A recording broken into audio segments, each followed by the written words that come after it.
It is such an honor today to have Jesse Gilmore on the podcast. Jesse's the founder and CEO of Niche in Control.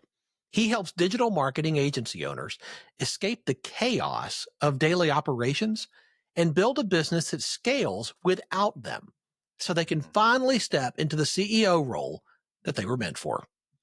Before starting Niche in Control, he dissolved 3 of his own businesses. He was working 60 to 80-hour weeks, completely burnt out, and stuck in the same trap that he now helps his clients to escape. It wasn't until he spent 5 years in corporate America, leading over 100 projects and building systems that supported a $180 million acquisition, that he realized the missing piece: systems, leverage, and self-leadership.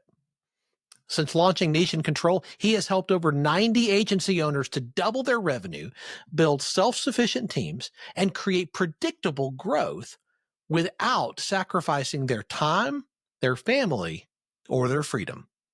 His framework, the Leverage for Growth method, combines scalable systems, team empowerment, and consistent lead generation to help agency owners stop being the bottleneck and start leading a thriving business. He's also the author of The Agency Owner's Guide to Freedom and host of the Leverage for Growth podcast, where he reverse engineers agency success stories to help others grow with intention. His mission is simple: help agency owners reclaim their time, increase their impact, and finally build a business that works without them. Jesse, I'm so glad you're here. Thanks for being on the show. Yeah, thanks a lot for having me. And that was an awesome introduction. So appreciate it. I've been looking forward to this conversation, Jesse. This is going to be a lot of fun. Welcome to Catalytic Leadership, the podcast designed to help leaders intentionally grow and thrive. Here is your host, author, and leadership and executive coach, Dr. William Attaway. I would love to start with you sharing some of your story with our listeners. I hit some of the high points, but I would love to hear particularly around your journey and your development as a leader. How did you get started? Yeah, so I had some humble beginnings that all came from a dream to own a business with my brother, Jeremy. And in my first businesses, I was kind of like a student. I didn't really know much about business. I didn't go to school for business at the way beginning. And the humble beginnings came from doing door-to-door sales and working with business owners. And one of the common things that I kept on asking every business owner was, what's the ticket to a long-lasting, sustainable business?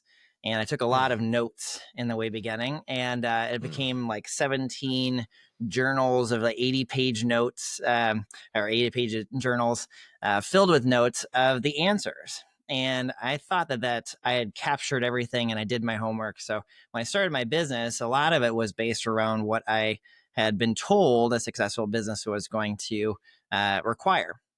And over a period of time in those first businesses, I just kind of got stuck. I didn't really understand systems. No one that I asked for said, build some systems and this is how you do it. And so I kind of found it through like the hard knock life, of trying to take all this information about business and success and apply it. And I kind of just got to a place where it was kind of like this hamster wheel.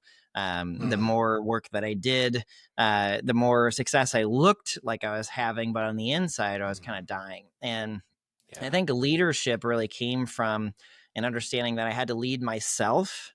And through even challenges in my first 3 businesses and dissolving them. And if you ever want to hear about my backstory, you can follow me on LinkedIn or read my book or something. But those humble beginnings taught me the importance of leadership. And leadership comes from an understanding of that you are kind of like called or pulled towards something that's bigger than where you are currently, right? Yes. And I think that one of the greatest things I ever learned from myself was to be able to lead myself and have a vision and be able to get pulled towards something. And we'll probably talk about vision and leadership, but I think I had very humble beginnings. I started to get glimpses of what leadership could be. And it wasn't until I was working with VPs of a $4 billion global corporation that I started understanding what separated good leaders from leaders that are just kind of like leadership as a title, but not really leading. And then which ones actually had like a vision and which ones didn't. Right. And then how that actually started leading towards what I do with niche and control and actually pulling some of that leadership out of my clients. I often say that you're the hardest person that you're ever going to lead. And so much of what I hear in your story is that realization, that growth, understanding that, and how to lead yourself well. Where did that start for you? Where did you begin to develop that muscle, that skill of leading yourself well? Sure. So I've been, I'm kind of a hoarder of a couple of things. One of the things is actually just documenting my experience. And I think that just the act of journaling, I've been doing since about 16 or 17, and I'll turn 40 at the end of this year. So a long time journaling. And I think that leadership comes in understanding how to lead yourself actually comes from understanding that you are on a journey. Right. And you didn't just happen to be here. There's something that has led to this certain point in your life. You listening to this podcast with me and William, as something has led you to this moment. And when you can look backwards and start measuring, not necessarily like from where you are to where you want to be, but from where you were before and where you got now, and measuring that progress, you start to understand that when there's pieces of a puzzle that are being put together, and sometimes you don't actually know where it's going. Sometimes you do, and sometimes you don't. And I think that the leadership piece comes from understanding that you're on a journey and you're going somewhere. And I think that once you start understanding where you're going somewhere, I think journaling is a big kind of proponent, at least for me. Journaling, meditating, asking a question to the universe or God, and just sitting and waiting for an answer. Like it kind of like a lot of people are not like doing that, and they probably should, but that triggers the leadership. You have to have something that's pulling you. You can't be pushed into leadership. You have to pull. So that's probably a whole topic right there, but. Yeah. I mean, I love the reflective aspect of journaling. I think that's a phenomenal exercise for us all. And when you do it, like you and I do, like you see the value of it because it forces evaluation. I'm a big proponent and teacher that experience is not what makes you better. Evaluated experience is what makes you better. And I think journaling is a tool to help with that reflection. Because as you're evaluating, as I'm journaling, I'm thinking like, okay, what can I celebrate? What are the wins? Where did I swing and miss? What would I do different next time in a similar situation? So you're processing that learning. Like for you, that process of evaluation and reflection through journaling, like what are some ways that you've seen that bear fruit in like future situations that you went through and did that process? And then the next time you were there, what does that look like for you? Yeah.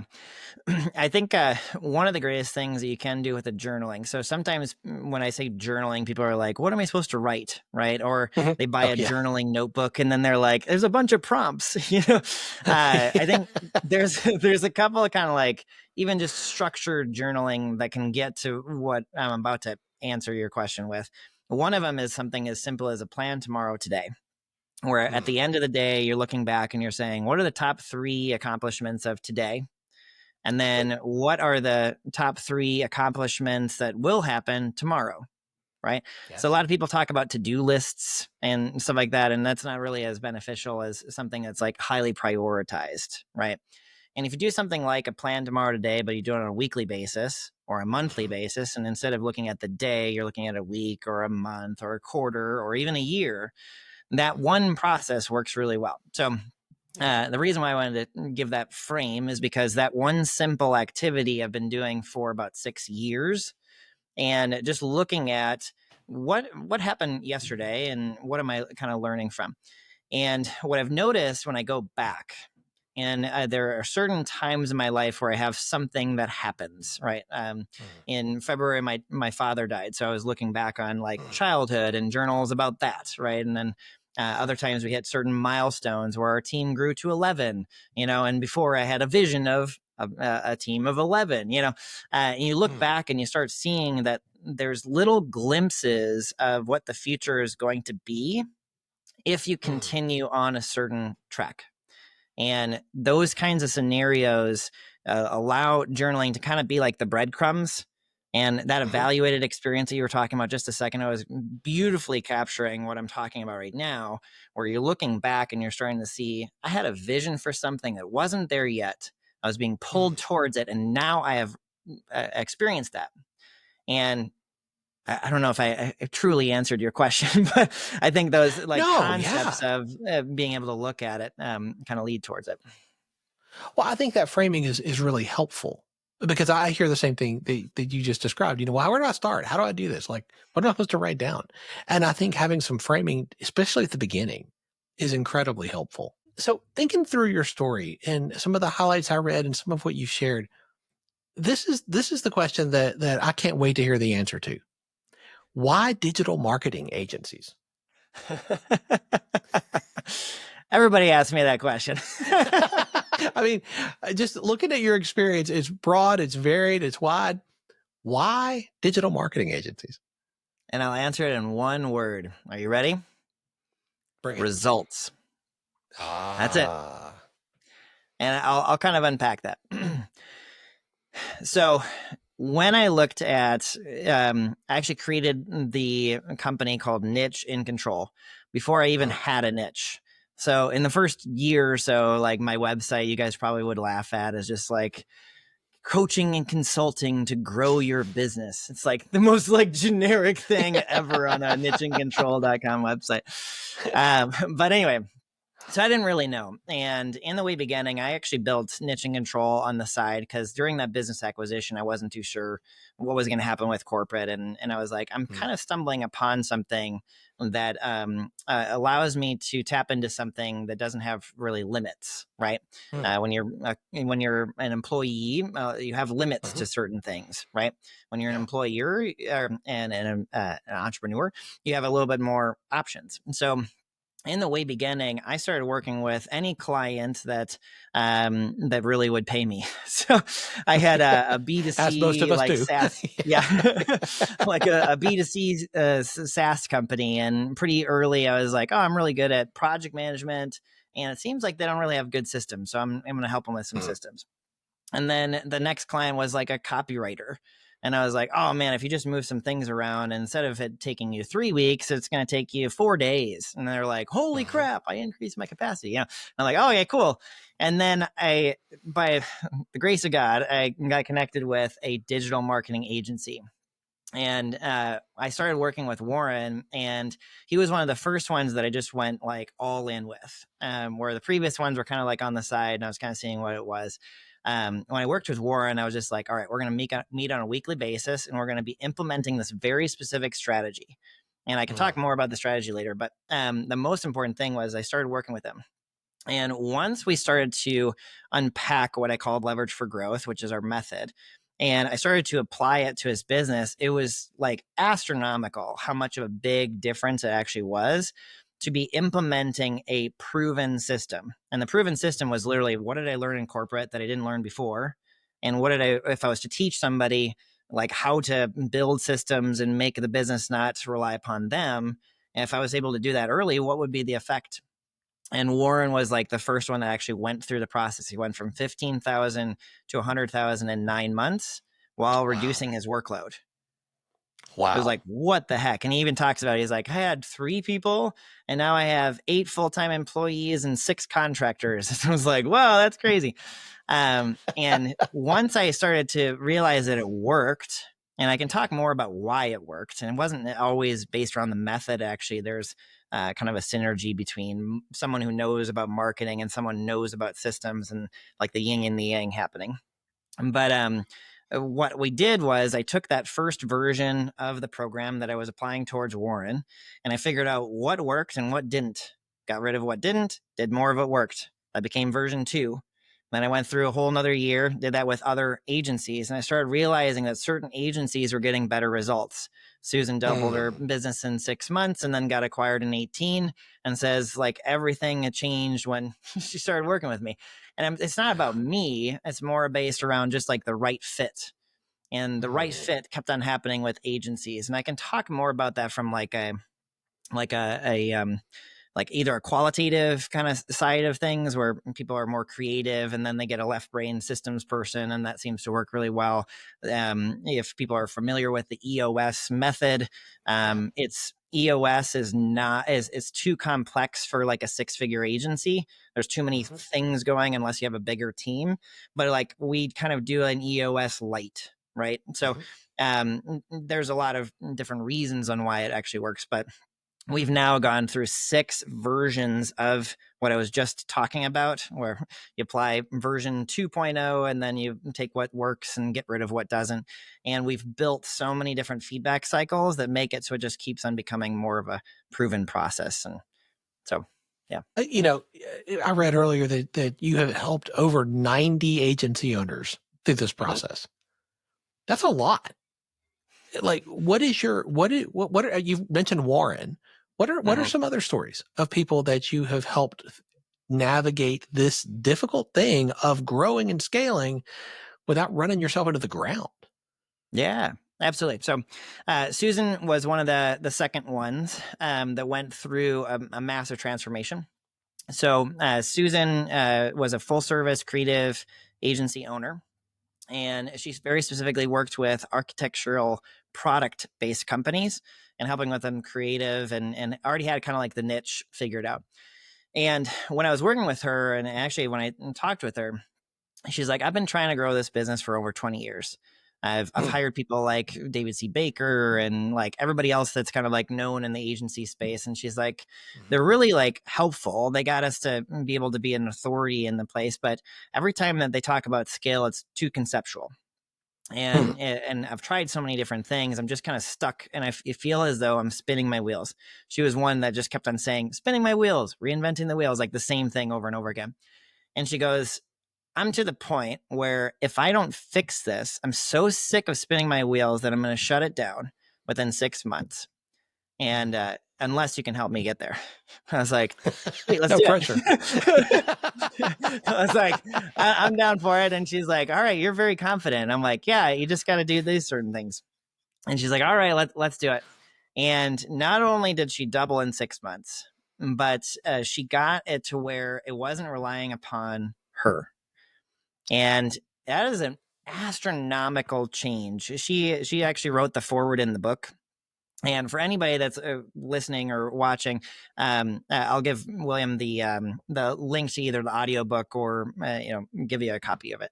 But in the foreword, she's literally talking about this. I'm going to give Jesse 6 months to turn my business around. I'm going to shut it down to a place where at the end of the 6 months, she's like, I asked her, I was like, so are you going to continue or what's going on? She's like, hell yeah, I'm going to continue. She's like, this is so much fun. Like the team is excited about the work, and like we cut out a random stuff, and like it's kind of crazy. So, and then in 18 months from when we started, she actually got acquired by a PR firm that was a little bit bigger in the same exact space.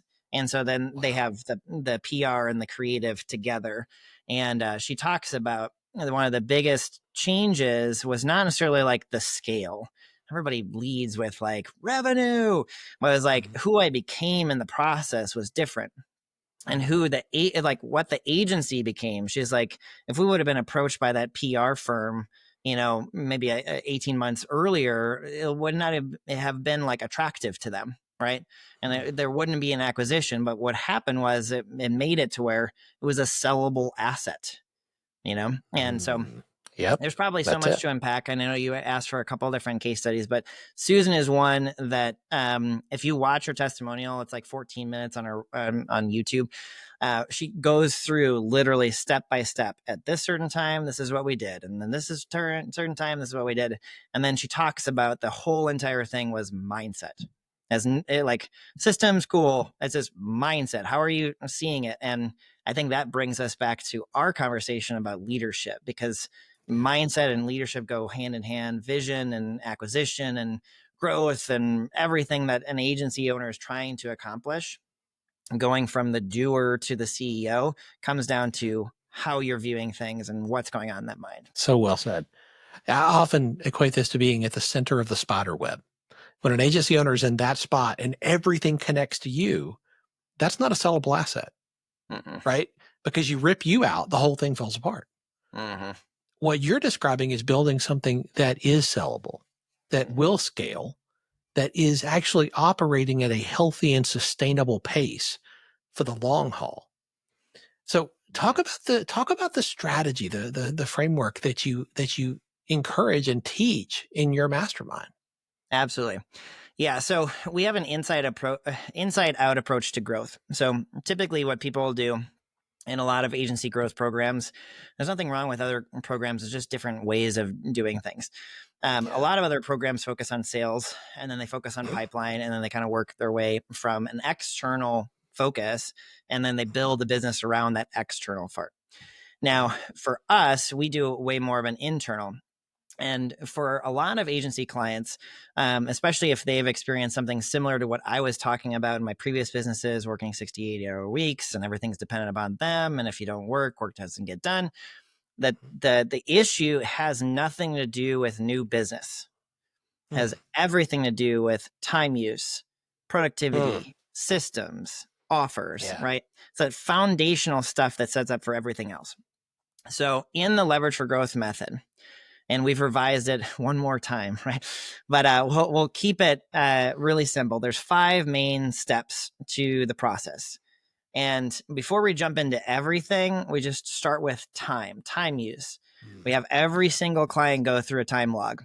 It's like the first 7 days, you just log your time for half an hour every single day for 7 days. Personal, professional, include sleep, include scrolling on social media, include binge watching Netflix, whatever it is, capture it. Okay.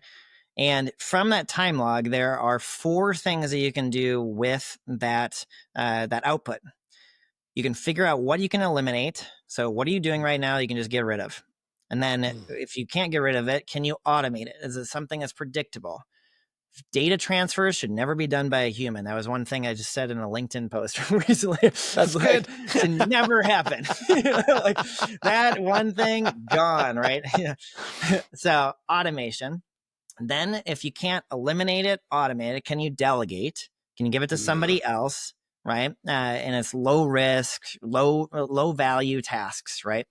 And then if you can't do those 3, then what's left over, you need to time block. Now, time blocking, people always talk like, oh, I'm just going to put 1 hour on here. I'm going to do this.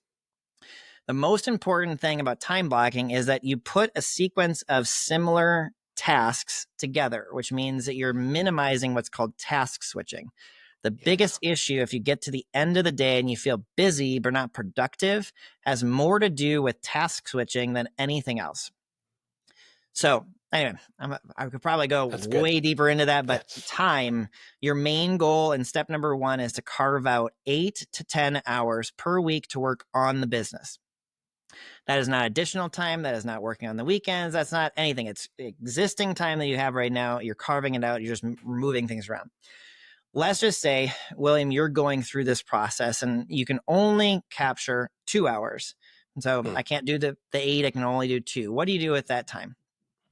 That's when you move on to step number 2. Now, step number 2 is building what's called a delegation system. And basically what that means is getting everything out of your head and your team's head into systems and procedures.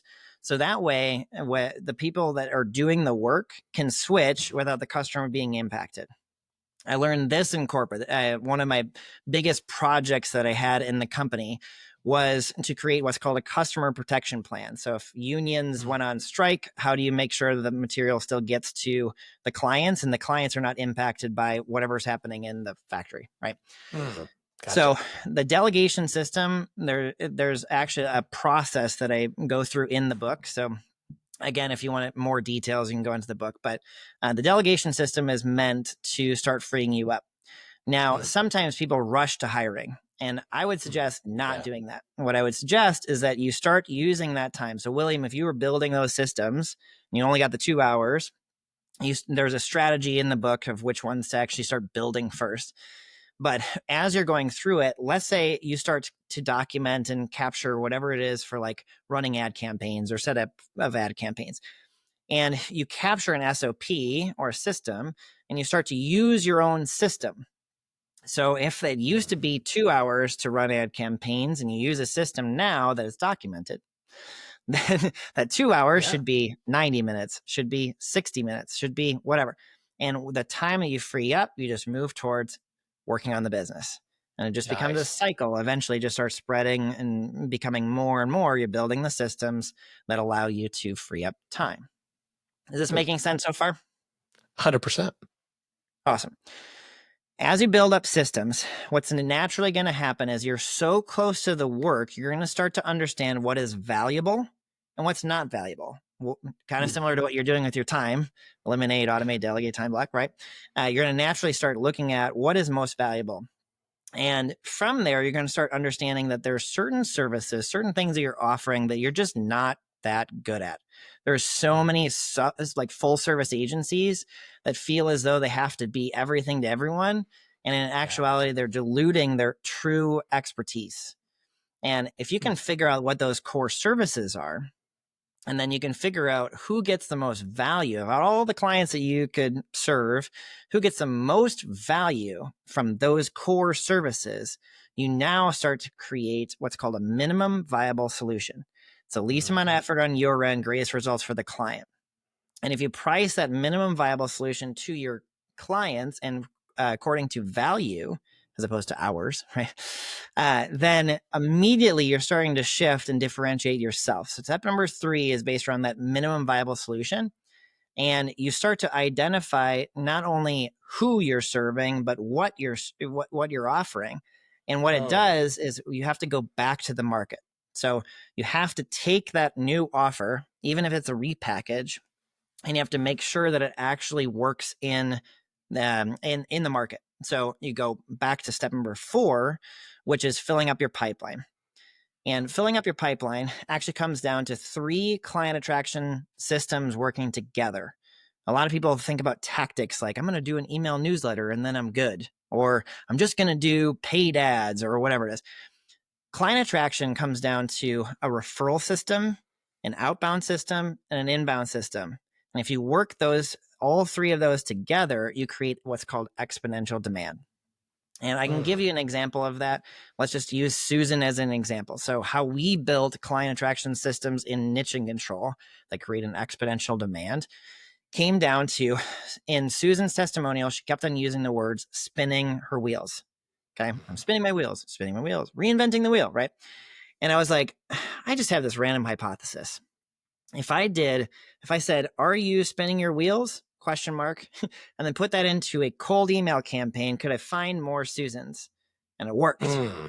Those little tiny example, that's a very simple example of taking a referral system where you're getting social proof and testimonials and pulling it into an outbound system. Okay. And then what we did was we took those testimonials like Susan, and then we compiled them all into a case study video. The case study video is what everybody watches before they jump on a call with me. You can go to nicheandcontrol.com/case study video if you want to see it, and so, and that's an example of how a client attraction system, referral to outbound to inbound, can work. Now, it can be as simple as that, or it can be a lot more complex with a lot of moving parts. But the goal in step number 4 is that you have enough systems that you're creating an exponential demand, and that the filling of the pipeline or booking appointments is no longer the bottleneck, which leads towards step number 5, which is empowering your people, which is probably very dear to your heart, William. 100%. Yeah. And step number 5 is really all the people systems: hiring, training, managing, leading the people, meeting structures at work, communicating the vision, all that kind of stuff. Yeah. And the main kind of goal is that your team and parts of your team, or individual people or teams, can run whole parts of the company. So that way you can focus on growth or taking time for yourself. And I always say taking time for yourself, because vision does not come from doing work. It comes from space and comes from time. That's right. It comes Yes, taking a step back in order for you to find it. So thank you for letting me go on a rant there about our method. No, that was so good. I mean, there's so much clarity I think that you're providing. And I know our listeners are like, oh, okay, wait a minute. I'm not sure I've dealt with that, or I'm not sure I've got that piece, or wait a minute, we're just a mess. We don't have the structure at all. Mhm. You do monthly master classes for agency owners. What are those? Is that where you unpack a lot of these things? Yeah, one of the coolest things. So we used to do webinars. I did webinars for about 4 years or so.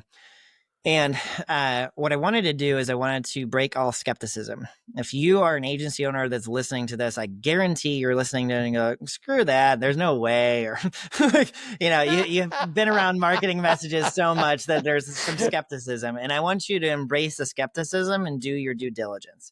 And when I did webinars, I had a decent amount of results with it. But I got to a certain place where I was like, I think what I want to do is I actually want to solve a problem. I'm kind of sick of just being on the soapbox and just going, hey, we're great, or talking about the method and people like, yay, and like, oh, not too sure. So I started these master classes about 6 months ago or so. And what I wanted to do is I wanted to allot a 2-day, 2 hours per day solving of the problem. So whatever the problem is. And the one that's coming up in 11 days from this recording is our offer. So that whole step number 3, we're literally solving the offer issue. And in total of 4 hours, you walk away with an understanding of how you're going to position your offer, what your core competence is, what your core services are, and maybe even some pricing and packaging. Amazing. I didn't do that in the way beginning with like webinars where I was like, you just have to believe me. It's amazing, and people are now coming into the master classes and they're leaving with a result. And I think that the master classes, like people use that word now. At the moment that it became like a trendy thing, everybody's like, join our master class. It's 45 minutes. I was like, that's not a master class. That's a pitch. The master class, that's the reason why the event is different. And we started doing it on a monthly basis. I have gotten testimonials from just a master class. And one of the cool things is we have now in our newer model, which has 9 different outcomes. We're solving one of the 9. And the offer is such a crucial part of this whole thing, because if you get the offer right, you know who you're talking with. It simplifies the systems. You're getting paid more. There's like so many benefits that come from solving that one issue.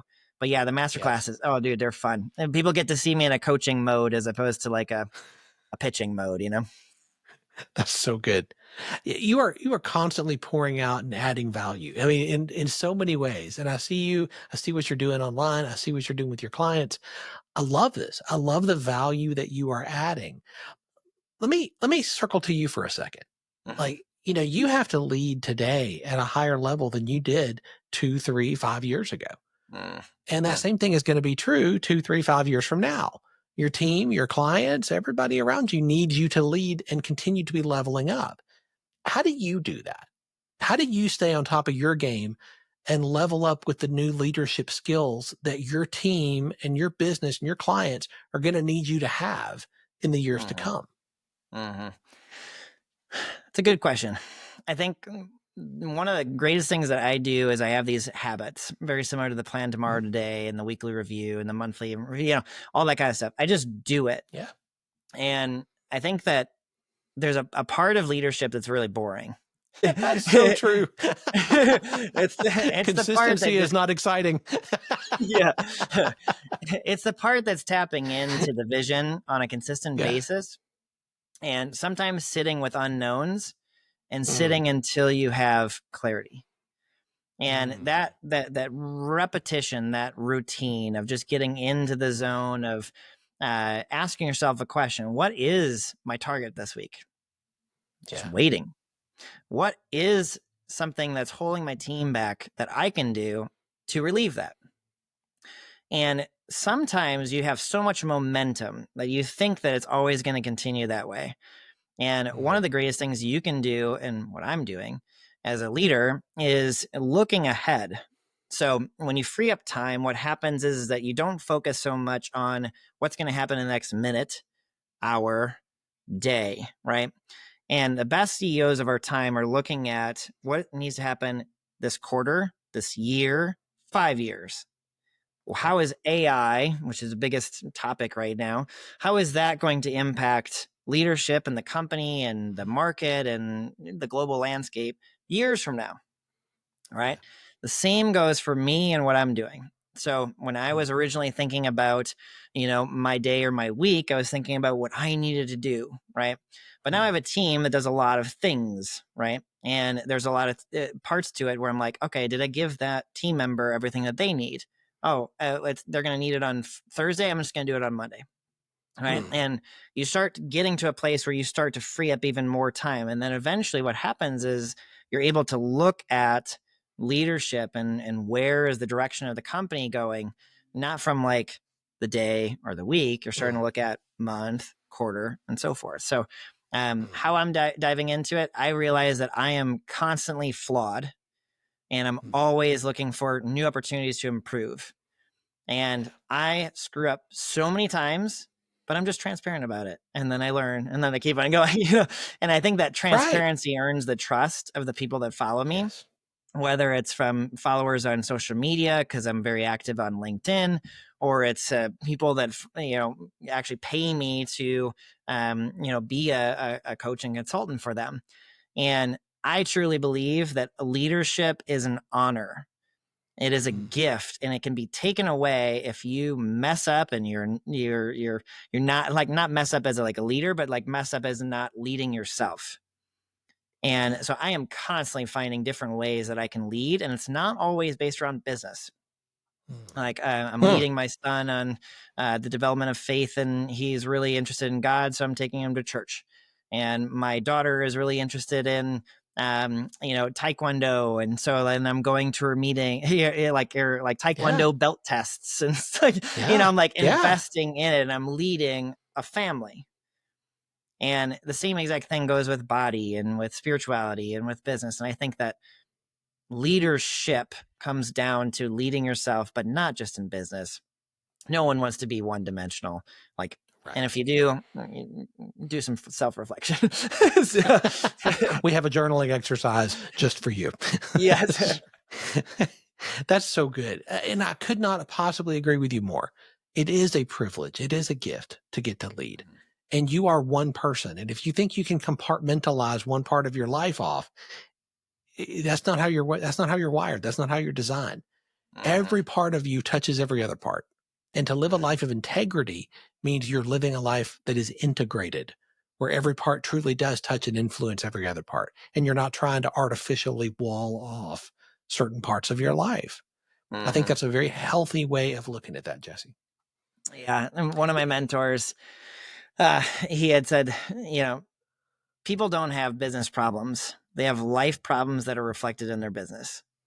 Ooh, and so good. When I got that, I started understanding that actual true business growth comes from self-actualization. So Maslow's hierarchy, you rise up and you get to a place where you're starting to become the better version of yourself. And a lot of what I do with clients, it has to do with systems, and yes, it has to do with the process and the method I was talking about. But in actuality, what's happening is you're becoming a better version of you. Yes. And true leadership is where you start to unlock those pieces. You start to unlock, what is that vision? Where do I want to take this company? And why would people follow me and, devote their life towards a business that I'm owning that's more than just a paycheck, right? It's these questions that get people to start thinking about leadership in a different way. And Susan's totally right. Everything about going through our method or business growth or becoming a better leader comes down to that mindset and that transformational part. And I always talk about Niche and Control not being a transactional company, but being a transformational company, because we're in the business of transforming people. And we just happen to be really good at working with agency owners. That's so good. Yeah. You've reflected a number of times in this conversation how much you are a continual learner. I'm just curious, is there a book that has made a big difference in your journey that you would recommend to the leaders who are listening? Hey, if you haven't read this, check it out. I was going to say my own book. Absolutely. Which is a great book, by the way. I finished reading that, and there is so much value in there. We're going to have a link to that in the show notes. You asked me a question about which book kind of unlocks something for leadership.